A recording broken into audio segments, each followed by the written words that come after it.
Okay, so hi everyone. I'm here in the pool, as you can see, and I'm just gonna give you guys some tips on things you can do with your kids at home to play and practice skills at the same time. I will be using my assistant, who's swimming around there right now, my son Charlie. He unfortunately is not a toddler or a preschooler, so some of these skills are going to be a little bit modified. But I wanted to show you just some of the toys that little kids really like to use. These rings are great because they're soft and bendable, and they're all one piece. Nothing can come off of it, and you know, kids like to put things in their mouth, and these are really safe. So that's these. They also really like these sticks. Kids love to use these sticks. These are all purchasable through our Amazon link.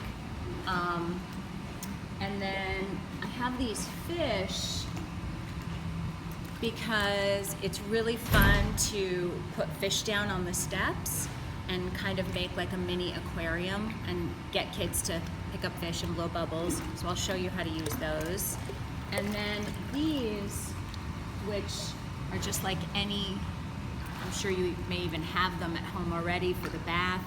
Letters, numbers, shapes. They can float. They can stick up on the sides here, usually on the tiles. And you can use those to decorate the sides and have them float around and play with them. So those are just some of the toys that I have to show you. And then I'm going to show you how we actually execute some skills just for fun. Okay, so I have some toys set up on different levels of the steps here, and I want to actually let you guys know that the steps are kind of your best friend during this time when you're in the pool with your kids.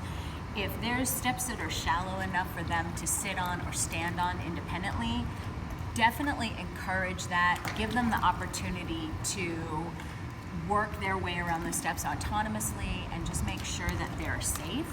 But it's a great opportunity for them to test their own skills, and they will be inclined to want to experiment with all kinds of activities on the steps.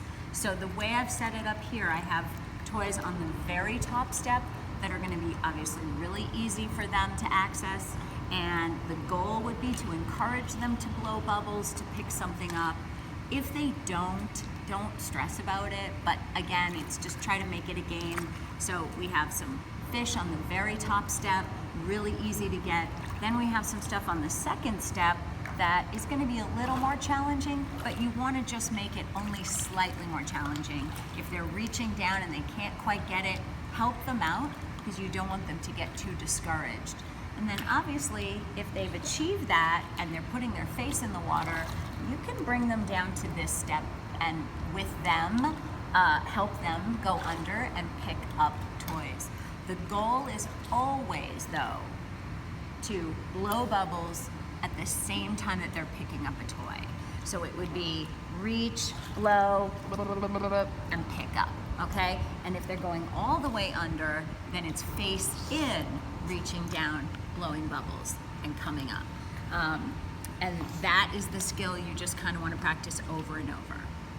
So just a quick tip, I put some toys down on the bottom and spread them out.